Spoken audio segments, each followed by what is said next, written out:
In this video, I'm going to show you how I paint beautiful clouds. The things I do first, the colors I use, the brushes I choose. Hi, I'm Layne Johnson. Welcome to my studio. The supplies I'm going to use in this series is Strathmore stretch canvas, Maimeri Puro oil paints, and a variety of my favorite brushes from Princeton brush. Of course, one of the first things I do is mix color. And so what color am I mixing? Blue. And usually I mix a lot of different blues. So I'm starting out with some blue here, cerulean, blue, and white together. I always believe that order matters, and one of the general rules of thumb that I follow is I paint the thing furthest away first. So, the sky. Let's go a little faster. I'm using one of my favorite brushes. It's the Catalyst line of brushes from Princeton. It's number 12. This is the Polytip Bristle Angle Bright. It holds a lot of paint, and I really start out most of my skies with this brush. Big brush, and I love it. I get questions all the time, what blue do I use for the skies I'm painting? And really it depends on the scene. This particular one I'm using cerulean blue, which is not one I use all the time. Ultramarine blue I will typically use in most paintings, but it typically will mix several blues, and I will also typically temper them with a little bit of earth tone color. That might be a castle earth, or it might be a burnt sienna. In this particular painting, I'm not tempering it quite as much as on other things, but I think it's going to be a nice, clean-looking sky. That will also have some white parts of clouds that are more vague in them, so it's not just a solid blue. By painting the blue first, I can gauge the color of the clouds better. It's also defining the contour of the clouds, the negative shape of the sky. Let's slow down a little bit. I'm going to a mop brush. This is one of my favorite ones. It's a 1-inch select oval mop. It's a really soft brush. I almost always use these dry. I use them as a soft blending brush. They're very good. Hey there, I just wanted to pop in here for a moment and invite you to register to watch my free workshop, Secrets to Painting Beautiful, Realistic Landscapes. You can find the link in the description below this video. Here I'm using one of my favorite blocking brushes. It's the Catalyst. This is the number 6 Angle Bright. Another important thing when you're painting the sky is basically you have to understand it's behind everything. So these are called sky holes. It's one of the most important things you can do to help a tree look realistic. So I'm bringing this gray down. I've already dropped in some of the preliminary colors on clouds, and typically I will start with some of the darker colors, but here I'm using these lighter valued colors to make sky holes.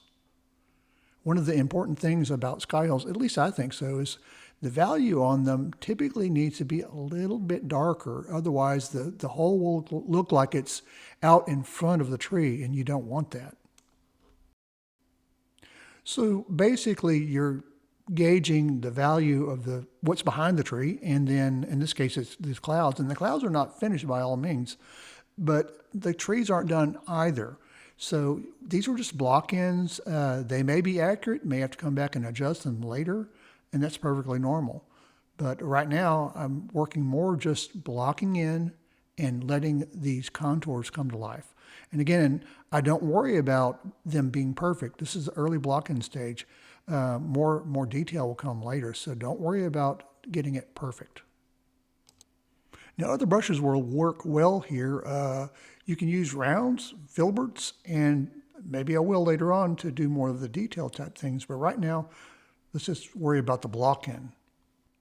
And later, I know I'll be painting the foliage of these trees going out beyond where I'm painting now, overlapping, because I don't want to basically go up to the edge of something and end up creating some sort of halo.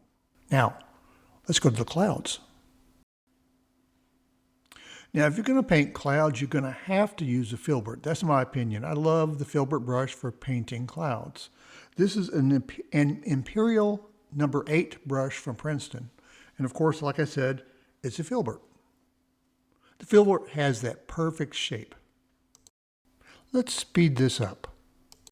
Now I've already blocked in some of the shadow colors of the clouds here using some ultramarine blue and some of the earth tones that kind of tone them down, and white of course. But adding the highlights here, I'm using titanium white, but it's also tempered a little bit with cadmium yellow deep. I'd like to use that color a lot on highlights. Yeah, I believe that if you're painting white highlights on clouds, you really do need to have some, probably usually yellow, to go with the white. Otherwise, the white's just too stark, too cold almost. Like I said, I blocked in the shadow areas of the clouds before I got to the highlights. That way, in the same manner, you can judge what how strong your highlights need to be. And the darker values were like ultramarine blue, ultramarine violet, and some earth tone type colors that kind of temper them. But then when I go back in with the highlights, I block in the basic highlights. Then in between, like right here, I am kind of smoothing between the highlights and between the darks. And that's why this particular brush is good for that. It's got a nice soft feel to it, and you can model with it really well. So also you can go in with the darker values back and forth, pulling them back and forth to kind of model these parts of the clouds.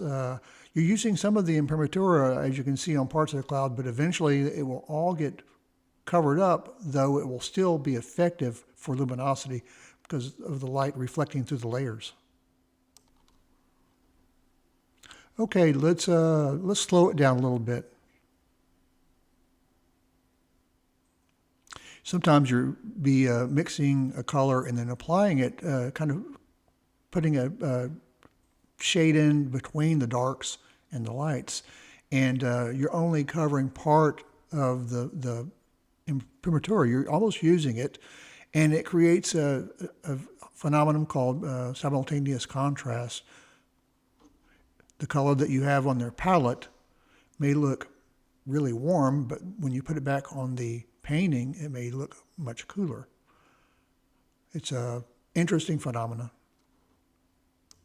It's always interesting when you're doing clouds because there are different parts of clouds, and it's not like here's a cloud, here's another cloud. They all work together. And really, I'm still technically just blocking in. I'm not worrying about final details here. You can kind of get into details. It's kind of fun, but I really don't worry about doing that at this stage. I know at the end of this session, the clouds will look good, I hope, but it's not necessarily going to be finished. The finishing comes at the finish. After all parts of the painting are blocked in. You know, why do we paint details before we should paint details? The answer for me is because they're fun to paint. But you do have to restrain yourself. It's good to do this, but do not just focus on this. You got to make sure the whole thing looks good, not just parts of it. And of course, it helps if you have a muse. This is Newt. He likes to sit in my lap sometimes and watch me paint. He's a good buddy. I'm getting here at the end of this session. I think it looks pretty good. The clouds are coming together. The blue sky looks believable, looks good. Looks like a nice, fresh sky. And I think I'm about done. I don't know. What do you think, Newt? Well, I hope you enjoyed watching me paint this sky and clouds. As you can see, by using an underpainting, these clouds were able to form quickly. The first thing I painted was the blue portion of the sky, the thing furthest away. Then I blocked in the contours of the clouds with my favorite big old Catalyst Angle Bright. It was the perfect brush for the job. However, by the time I started to work on the clouds, it was clear how indispensable Filbert brushes were. When you say clouds to me, I say Filberts. In the next video, I'm going to show you how I paint landscapes with real depth. I'll see you there. Thanks for joining me in my studio. If you enjoyed this video, you'll also probably enjoy watching the videos I've linked on the screen. Be sure to click subscribe so you don't miss any future videos. If you're ready for more in-depth lessons, consider enrolling in one of my online courses where I teach classical painting techniques for landscape painters. You can find all of my classes at laynejohnson.com or click on the link in the description below.